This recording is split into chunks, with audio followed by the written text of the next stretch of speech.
یعنی حضرت ابو هریره میگه دو تا کلمه است که در زبان گفتنش خیلی سبک است، راحت است، در نزد الله خیلی محبوبن، یعنی پسندیده است، الله خیلی اینها رو دوست میداره. در ترازوی میزان خیلی وزن داره. در وقت وزن اعمال که ما شما ایمان داریم اعمال ما روزی در پیشگاه رب العالمین وزن می شود. فمن ثقلت موازینه فهو فی عیشة راضیه.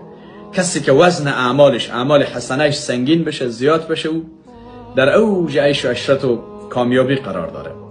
حتی در حدیث دیگر آمده اگر کسی اینا 100 مرتبه در روز بگوید آنقدر صاحب اجر و پاداش میشه که گویا بین زمین و آسمان رو پر کرده هستن.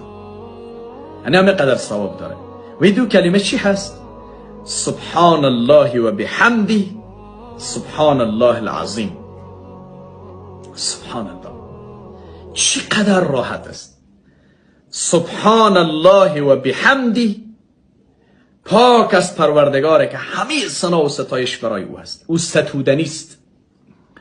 و سبحان الله العظیم، چقدر این کلمات هم سبک است، هم محبوب است گفتن اینها، هم ثقیل هستند در ترازوی میزان. سبحان الله العظیم، پاک از پروردگاره که بسیار بزرگ است، مقامش، عظمتش، جایگاهش.